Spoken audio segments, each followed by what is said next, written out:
내가 주 안에서 크게 기뻐함은 너희가 나를 생각하던 것이 이제 다시 싹이 나미니 너희가 또한 이를 위하여 생각은 하였으나 기회가 없었느니라.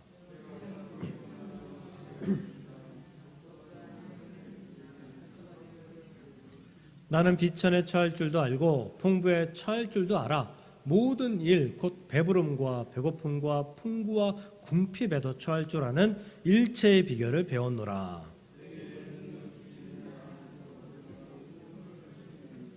아멘. 아멘. 오늘 행복한 사람들의 교회 12번째 말씀, 만족 혹은 자족에 대해서 말씀 듣도록 하겠습니다. 많은 은혜가 우리 안에 있기를 축복합니다. 스트레스라는 말만 들어도 스트레스를 받는 것 같습니다. 우리가 아주 싫어하는 말 중에 하나입니다. 우리가 아파서 병원에 가면 의사들은 공통적인 두 가지의 말을 꼭 합니다. 첫 번째는 살을 좀 빼셔야 합니다. 살을 좀 빼셔야 합니다. 삐쩍 마르신 분들 외에는 괜찮은데 그래도 살을 좀 빼셔야 합니다 하더라고요. 그리고 두 번째는 스트레스 받지 마세요. 스트레스 받지 마세요 라는 말을 듣습니다. 한 가지 양해를 구하도록 하겠습니다. 제가 이 목이 좀 마르기 때문에 기침은 안 하거든요. 근데 마르기 때문에 기침이 조금 나오고요. 마르기 때문에 발음이 조금 더 세더라고요. 좀 양해해 주시고 이해해 주시면서 말씀 들으시면 좋겠습니다. 특히 직장 생활 하시는 분들, 업무 스트레스, 이건 견딜만 합니다. 그런데 상사 스트레스, 이거는 참 견디기가 쉽지가 않습니다. 이 상사 스트레스 때문에 사표를 낼 결심을 수도 없이 한다는 직장인들이 대부분이다라고 할 정도입니다. 오죽하면 로또 당첨돼서 상사 얼굴에다가 사표 집어던지고 때려치고 싶다라는 말이 있을 정도입니다. 요즘 코로나19 감염병 이 등급을 하향해서 2급으로 낮추겠다라는 정부의 어떤 그런 움직임이 있죠. 직장인들이 두려워한다고 합니다. 왜 두려워하냐 하면 첫 번째는 이 코로나 감염될 것이 두려워서 이제 감염돼도 출근해야 되는 거잖아요. 격리 안 하고. 그럼 그래서 두려워서 감염될까 봐 두려워서 이제 첫 번째 두려워하고요. 두 번째는 지난 코로나 시기 한 2, 3년간 사라졌던 회식이 다시 부활할까 싶어서 두려워한다고 합니다. 회식하면 공짜로 먹고 마시고 즐기는 그러한 시간 아닙니까? 그럼 즐겁고 행복해야 될 것 같은데 직장인들의 대부분은, 굉장히 많은 퍼센테이지는 회식이 두렵다라고 이야기합니다. 회식이 즐겁다라고 이야기하는 사람들은 이 직장 상사들 외에는 거의 없다고 합니다. 얼마나 이 직장 상사 스트레스가 심한지 보여주는 단적인 예가 아닌가 싶습니다. 얼마 전에 직장 생활이 얼마나 고달프고 힘들면 그 중고나라, 중고 마켓 플랫폼인 중고나라, 거기에 이런 상품이 올라왔다고 합니다. 상품의 제목은 코로나19 확진 판정을 받은 사람이 썼다는 마스크. 5만 원. 저도 하나 만들어 놓을 걸 그랬습니다. 농담이고요. 올라왔다 얼마 안 있다가 사라졌다라고 하는데요. 그 판매자는 그 글을 올리면서 어제 확진된 후 집에서 쓴 마스크, 이 마스크를 착용하고 숨을 크게 들이마셔서 코로나19에 감염되시면 집에서 일도 안 하고 정부 지원금도 받을 수 있습니다. 이렇게 글을 올렸다고 합니다.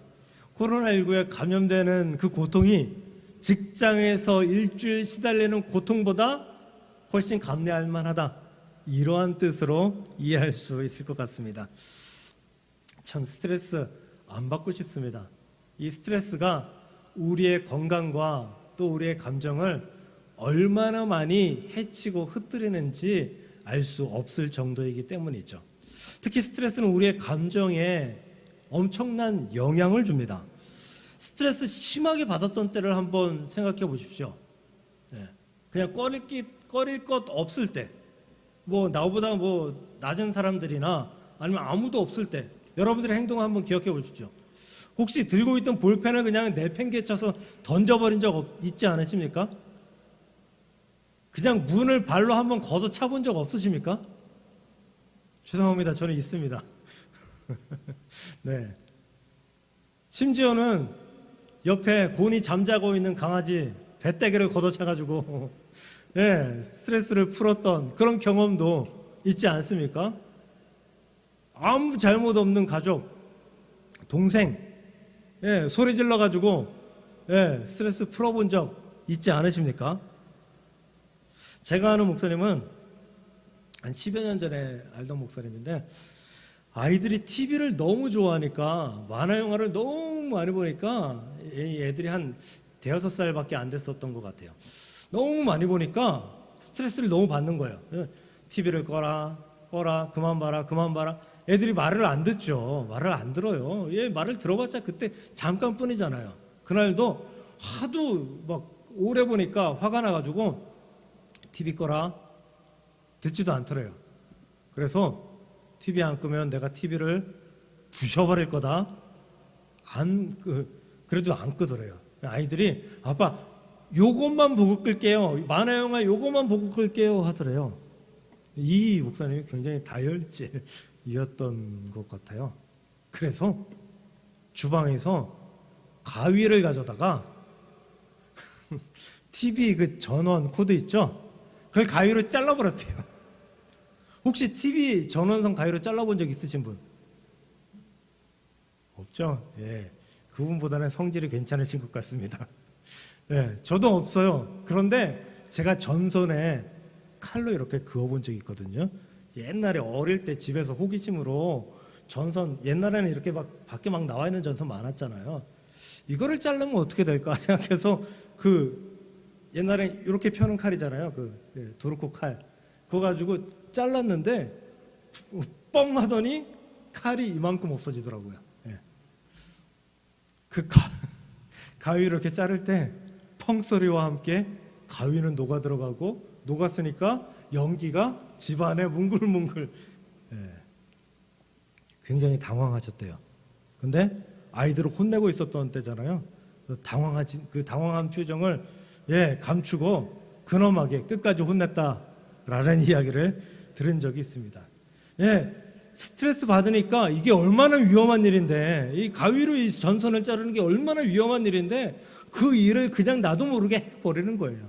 사람들이 스트레스에 감정을 그냥 다 빼앗겨 버리는 그런 삶을 살아간다라는 거죠. 저도 제 의도와 상관없이 스트레스를 주체하지 못했었던 때가 있었습니다. 제가 고등학교 때 야간 자율학습하는데 뒤에 있는 친구가 수학 문제 풀이를 저한테 물어봐서 제가 뒤로 돌아서 이렇게 풀어줬거든요. 근데 그 풀고 있는 과정 가운데에 때마침 순찰하던 선생님한테 딱 들킨 거예요. 근데 자율학습 시간에 친구한테 수학 문제 풀이 가르쳐 주는 게 잘못된 거 아니잖아요. 잘하는 거잖아요. 근데 선생님이 문을 열고 들어오시더니 저한테 너 뭐 하는 거야? 그러더라고요. 그래서 사실대로 얘기했죠. 그랬더니 선생님이 떠들고 장난치면서 선생님한테 걸릴까봐 밑에 수학 문제 좀 깔아놓고 거짓말하는 거 아니냐고 억울하더라고요. 근데 거기까지만 했으면 그나마 다행인데 복도 나가 서 있으라고 그러더라고요. 그리고 조금 있다 나오셔서 들고 있던 막대기로 엉덩이를 5대인가 10대인가 때렸어요. 그때는 뭐 체벌이 워낙 심할 때니까, 그때는 문제 한 문제 틀리면 한 대씩 맞던 때니까 엄청나게 아팠어요. 근데 이게 아픈 것과 더불어 마음도 아프죠. 화도 나죠. 난 잘못한 게 없는데 내가 왜 맞아야 되는지 너무 화가 나는 거예요.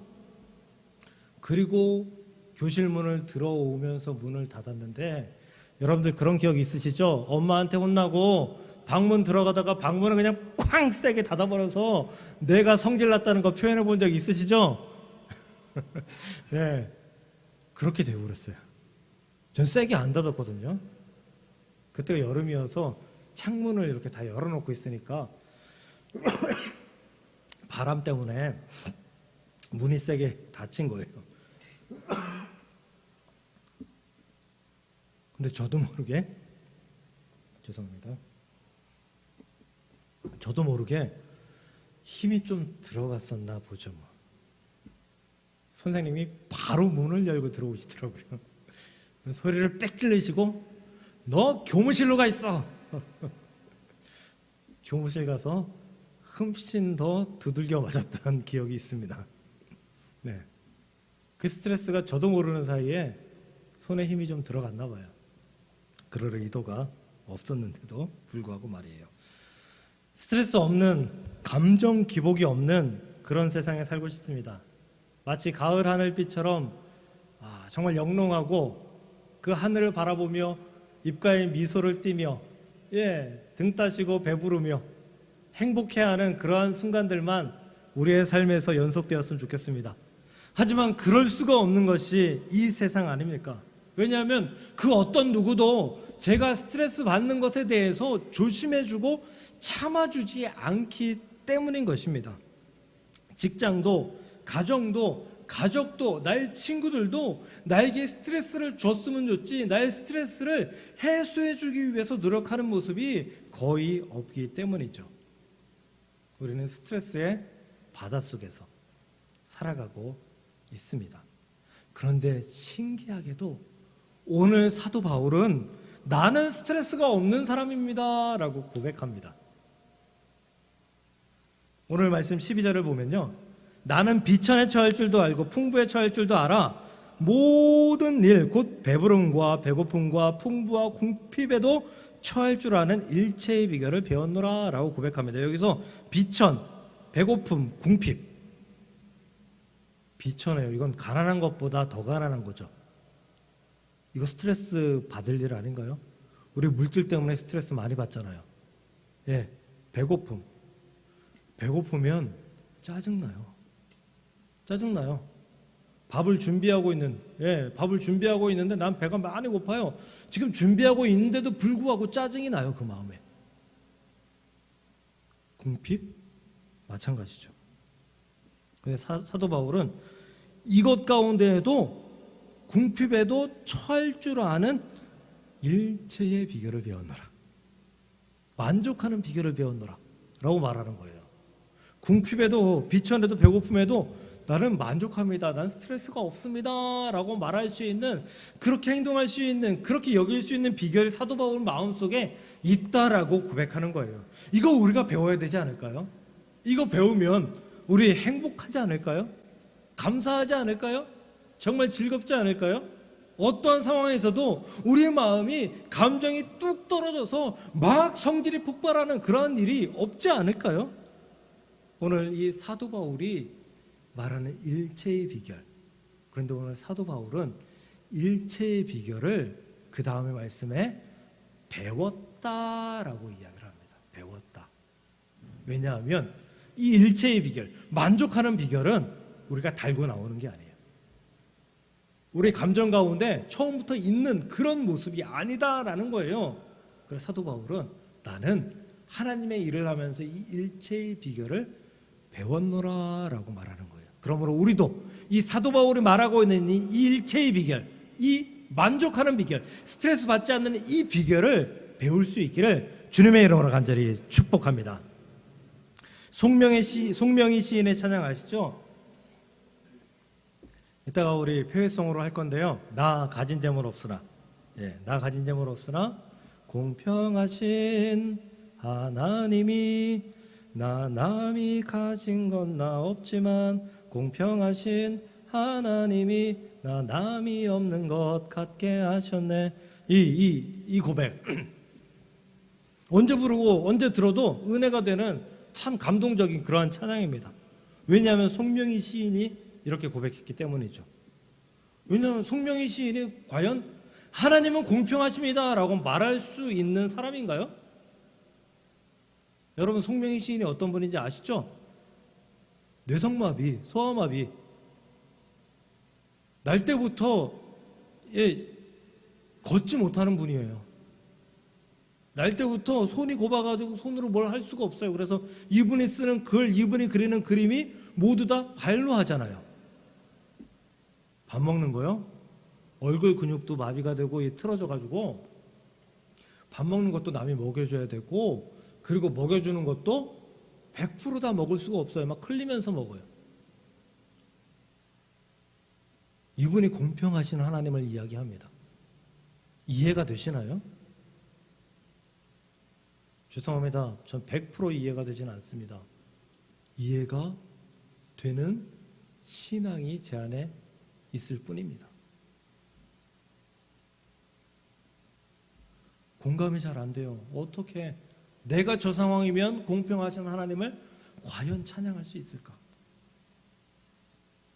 그럼에도 불구하고 그녀는 공평하신 하나님을 찬양드립니다. 그녀는 그녀를 불편하게 창조하시는 하나님의 계획이 있고, 그 계획이 지금 순조롭게 아름답게 이루어지고 있는 상태입니다라는 것을 고백할 수 있기 때문에 하나님은 공평합니다라고 고백할 수가 있었던 것입니다. 이런 말이 있어요. 세상에서 가장 부유한 사람은 자기가 가진 것에 만족하는 사람이다. 세상에서 가장 부유한 사람은 내가 가진 것에 만족하는 사람이다 라는 거예요. 송명희 시인은 자기가 가진 이 불편함에 만족하고 있어요.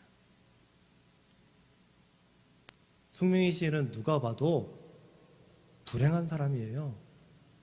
불행할 수밖에 없는 사람이에요. 그런데 그녀는 지금 누구보다도 행복하고 누구보다도 만족하며 누구보다도 부유한 사람이라는 사실을 믿으시길 바랍니다. 우리도 그런 만족이, 그런 믿음이 우리 안에 있기를 주의 이름으로 간절히 축복합니다. 그 이유는 송명희 시인에게 불평과 불만이 사라지기 때문이에요. 없기 때문이에요. 여러분들은 가진 것에 만족하십니까? 믿음으로는 만족하고 싶은데 육체적으로는 잘 안 되죠. 세상 많은 사람들이 자기가 가진 것에 대해서 만족하지 못합니다. 아니, 거의 대부분의 사람들이 만족하지 못해요. 지금 제가 계속 예를 들고 있는 이 러시아 푸틴, 이 나라, 이 사람 너무 이기적이잖아요. 세계에서 가장 큰 땅덩이를 가지고 있어요. 그런데 다른 나라를 또 갖겠대요. 너무 이기적이지 않나요? 그 땅덩이를 갖기 위해서 누군가의 자식을, 아들을 전장에 내몰고 결국 그 전장에 나간 자식들이 지금 추산으로 약 5천 명에서 1만 명 정도 러시아 군사들이 사망했다라는 보고가 있습니다. 개인의 욕심, 이데올로기, 국가의 욕심 때문에 고귀한 생명을 그렇게 마구마구 자신들의 마음대로 사용하는 것입니다. 사람의 생명은 그 어떤 누구도 함부로 다룰 수 없습니다.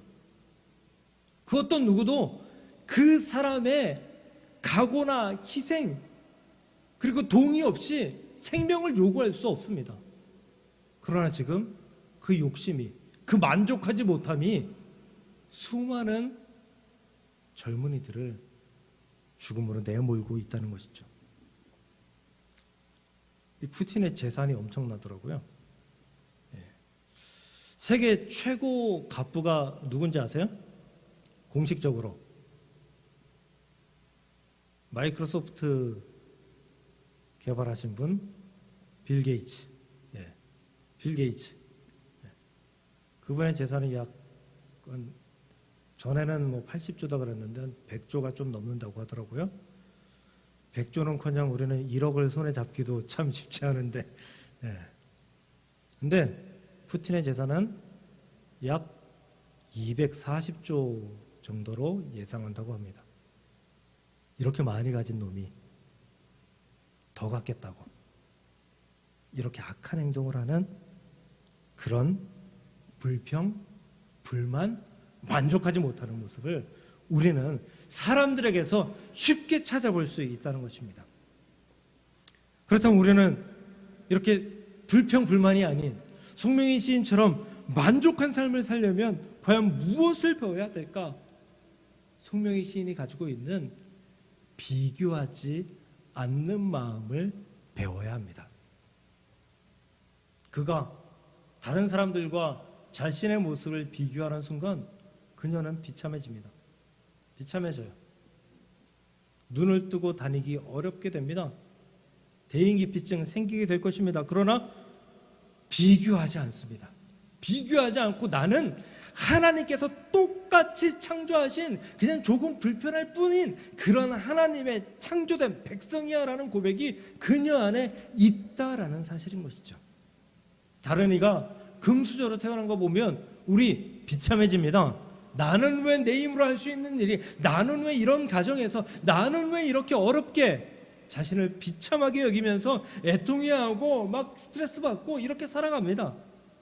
그런데 이렇게 살아가면 어떠한 그 부작용이 생기는가 하면, 내가 나보다 못한 사람을 발견하면 그 못한 사람을 공격하는 사람으로 변화하게 됩니다. 다른 사람에게 내가 비참하다고 여기면 그 나를 비참하게 만드는 사람한테는 아부하는 사람이지만, 나보다 더 비참한 사람은, 나보다 더 모자란 사람에게는 비참하게 만드는 갑질을 하는 사람으로 변화하게 된다는 거죠. 그래서 그 사람들한테 너도 비참함을 느껴봐야 돼 라는 공격을 하게 된다는 것입니다. 직장 상사들 사실 잘난 게 뭐가 있어요? 나보다 직장에 좀 먼저 들어와서 노하우가 좀 더 있다는 것밖에 없지 않아요? 어쩌면 후배들보다 능력이 더 없을지도 몰라요, 상사들이. 그런데 그럼에도 불구하고 괴롭힐 때에 어떻게 괴롭히죠? 내가 너 때에는 그런 거 다 감내했어. 내가 너 때에는 내가 더 잘할 수 있는데도 불구하고 그렇게 할 수밖에 없었어. 그러면서 그 부하 직원들에게 비참함을 가르쳐주고 또 가르쳐줘서 너는 나보다 못난 사람이야, 그러니까 나한테 잘해야 돼 라고 교육한다라는 거죠. 이게 바로 비교하는 사람, 또 비교에 이용당하는 사람의 모습이라는 것입니다. 사도 바울은 11절에 자족하기를 배웠다라고 이야기합니다. 자족하려면은 남과 비교하면 자족할 수 없습니다. 사도 바울은 비교하기보다 주어진 삶에 대해서 최선을 다했어요. 디모데후서 4장 6절을 보면 전제와 같이 내가 벌써 부어지고 나의 떠날 시각이 가까웠도다라고 고백합니다. 전제라는 것은요, 제사의 일종인데 그 제물 위에다가 포도주를 부어서 그 제물이 포도주에 다 잠기게 만들어서 하나님께 드리는 거예요. 그러니까 뭐냐면 티끌까지도 모든 것을 다 하나님께 드린다라는 뜻이에요. 우리는 우리의 삶을 다 하나님께 드려야 되는 하나님의 백성인 줄로 믿습니다. 우리가 우리의 삶을 하나님께 전제와 같이 드리기를 소망하는데, 우리가 누군가와 비교하며 자족하지 못하는 삶을 살게 되면 우리는 우리를 전제와 같이 하나님께 드릴 수 있는 가능성이 사라진다라는 거죠. 그러므로 우리의 만족을 방해하는 불평과 불만을 이기기 위해서 우리는 비교하지 않는 법, 자족하는 법을 배워야 되는 줄 믿으시길 바랍니다. 12절에는 비천에 처할 줄도 알고 라고 고백하죠. 비천, 가난한 거잖아요. 사도 바울은 부자였어요. 잘난 집안에서 태어났잖아요. 또 가말리엘의 문화생. 이건 뭐냐 하면, 지금으로 얘기하면 나는 부잣집에서 태어났고 나는 서울대 나온 사람이야, 이런 뜻이거든요. 그런데 사도 바울은 이 엘리트 집안에서 엘리트 코스를 밟고 있었던, 그리고 많은 사람의 존경을 받았던 이 사회적 높은 지위에서 예수님을 믿고 예수님을 따르는 순간 그 주위가 곤두박질 쳐서 인생의 바닥의 삶을 산 사람이 사도 바울이라는 것입니다. 가난하게 살았잖아요. 다 드리며 살았잖아요. 예수님처럼 살아간 사람이 사도 바울이잖아요. 그런데 사도 바울은 그럼에도 불구하고 만족하노라, 자족하노라, 비천에 처할 줄 알았노라 라고 고백하면서 살아갑니다. 현대사회에 있어서 가장 큰 공통적인 문제, 세계적인 문제가 뭐죠? 지구 온난화하고 환경 문제잖아요. 세계적으로 노력하고 있는, 그러면 G7, G9 모여가지고 이 일에 대해서 엄청난 회의를 하잖아요. 그리고 탄소 배출량을 뭐 언제까지 차츰차츰 줄여가지고 언제까지 얼마 줄이겠다. 예, 대한민국도 그 목표치가 있어요. 근데 이게 잘 지켜질까요? 잘 지켜지는 나라가 있겠죠. 대한민국은 이걸 못 지키고 있습니다. 대한민국은 이 탄소 배출이 매년 감소되는 게 아니라 매년 지금 증가하고 있어요. 매년 증가하는 나라가 대한민국이에요. 벌금 내야 되는 상황에 처해졌어요. 지금 대한민국은. 안타까운 현실이죠. 왜 그럴까요? 왜 탄소 배출량이 늘어날까요? 우리나라에 그 2차 산업, 1차 산업 이게 더 많이 커질 것도 없잖아요. 우리는 뭐 IT, 뭐 디지털, 반도체 뭐 이런 거 잘하는 나라잖아요. 그런데도 탄소 배출량이 늘어나고 있습니다. 왜냐하면 사람들의 본능적 이기심 때문이에요. 사람들은 편한 건 쉽게 받아들여요. 금방 받아들여요. 근데 불편한 건 받아들이려고 노력해도 자꾸만 버려지게 돼요. 안 돼요. 제가 여러분들 스마트폰 다 쓰시죠? 스마트폰, 이제 오늘부터 부활주일까지 우리 미디어 금식하고 하나님께 집중하기 위해서 스마트폰을 다 교회에서 걷겠습니다. 난리가 날걸요. 네? 난리가 날걸요. 여러분들 아마 그 2주간 정신병에 걸릴지도 몰라요. 스트레스 받아가지고 미칠지도 몰라요. 예. 근데 우리 10여 년 전만 해도 스마트폰 없이 살았잖아요. 잘 살았잖아요. 아무 문제 없이. 예. 근데 이제 그거 없으면 못 살아요. 예를 들면요. 저는 그 커피 전문점에 가면 일회용 컵에 달라 그러거든요. 일회용 컵에 먹어보고 다회용 컵에 먹어보면 사실 일회용 컵이 제 입맛에 더 맞아요. 이 맛이 조금 다르게 느껴져요. 근데 저는 왜 일회용 컵에 달라고 하냐면 이 다회용 컵을 이전에 누가 썼는지 모르잖아요. 또 코로나 시국에. 그리고 이 뉴스 같은 데에서 이 다회용 컵을 막 소독하고 깨끗하게 닦는 모습이 그 커피 전문점들에서 없다는 것을 뉴스에서 많이 봤어요. 그래서 그 싫어서 일회용 컵에 달라고 하거든요. 근데 사실 이거 핑계죠, 핑계. 다회용 컵에 주면 제가 실수로 일회용 컵에 주세요 얘기 안 하고 안 했을 때 다회용 컵에 주면 다회용 컵에도 잘 먹습니다. 문제없이 잘 먹어요. 그리고 먹고 나서 탈도 없습니다. 불편한 것을 불편하게 그저 받아들이지 않는다라는 거죠. 불편한 거는 난 불편하니까 못 받아들여 라는 마음이, 그런 우리의 심리가, 그런 우리의 몸의 습성이 이미 배어져 있다는 것이죠. 사도 바울은 이 불편함, 아까 얘기한 비천, 배부름, 배고픔, 풍부, 궁핍, 모든 것들 가운데에서 나는 그 불편함을 감수할 수 있습니다 라는 거예요. 이전에는 엘리트였지만 지금 이렇게 비천한 삶을 살아가는 것, 이렇게 불편한 삶을 살아가는 것, 이렇게 내가 생명의 위협 속에 살아가는 것, 이거 내가 감당합니다. 이것 때문에 내가 스트레스 받지 않습니다. 이것 때문에 내가 하나님을 원망하지 않습니다. 나는 그저 이것만으로도 만족합니다 라고 이야기하는 거죠.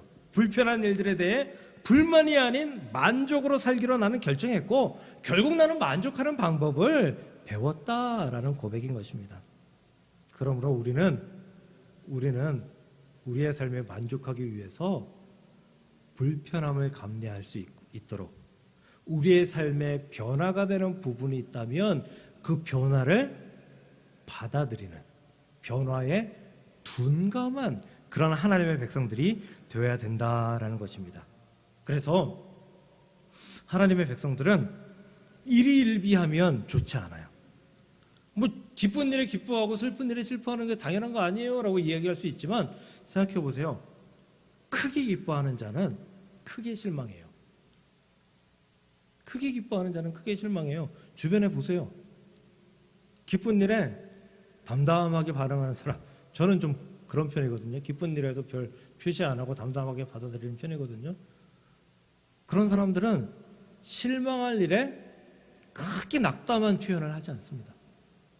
제가 그래요.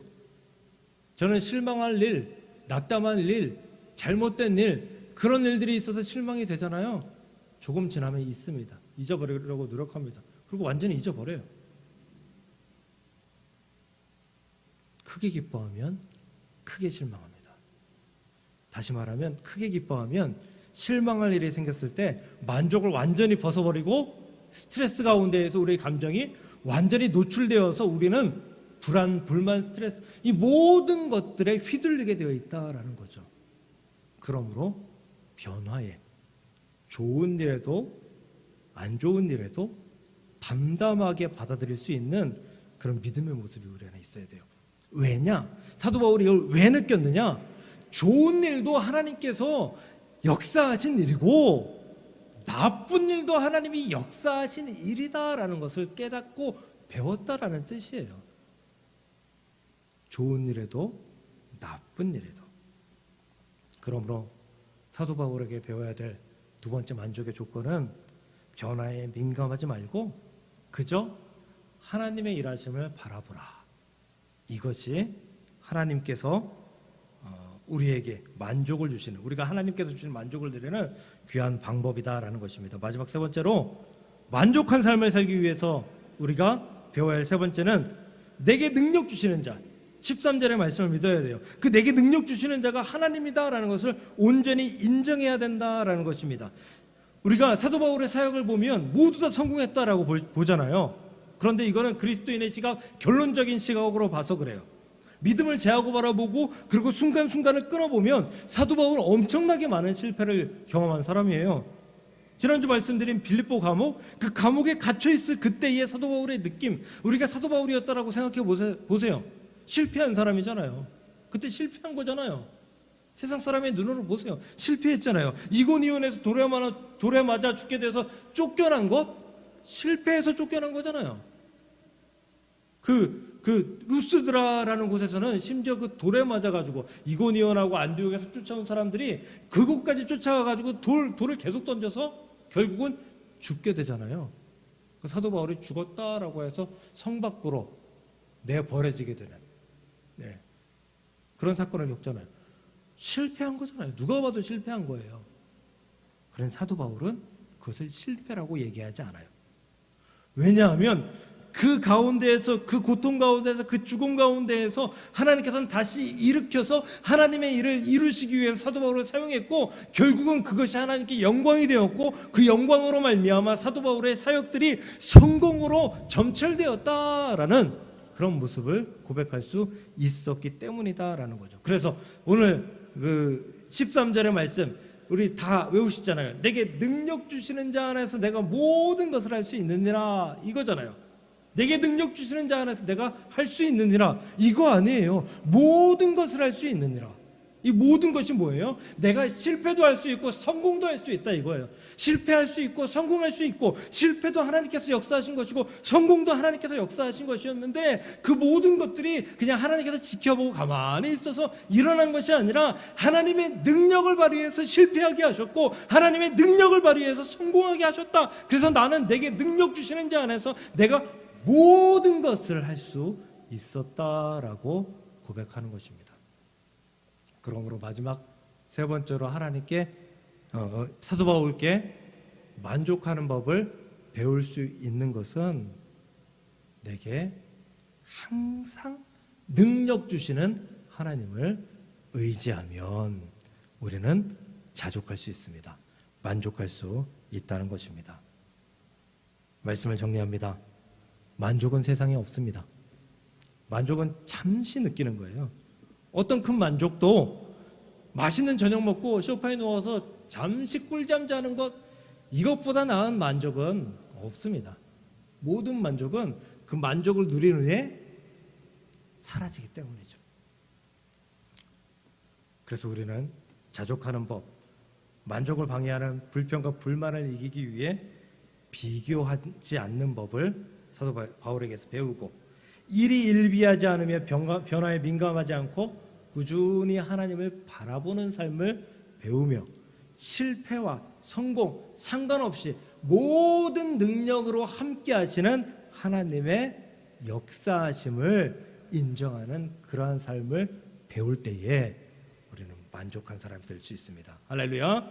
우리는 행복한 사람이 될 수 있다는 사실을 기억하시고, 오늘 사도 바울이 느끼는 나는 자족하기를 배웠노라 라는 고백이 우리 안에 넘치며 고백할 수 있는 저와 여러분들 되시기를 주님의 이름으로 간절히 축원을 드립니다. 기도하겠습니다. 하나님 감사합니다. 우리가 하나님 안에서, 믿음 안에서 온전히 살아갈 수 있도록 도우심에 감사하고, 우리가 사도 바울의 자족을 배울 수 있도록 인도하시니 참으로 감사합니다. 하나님, 만족한 삶을 살게 하시어서 나는 행복합니다 라는 고백으로 하나님께 온전히 나아가는 거룩한 자들이 될 수 있도록 우리 모두를 축복하시고 우리 모두에게 역사하여 주옵소서. 예수님의 이름으로 감사하며 기도합니다. 아멘.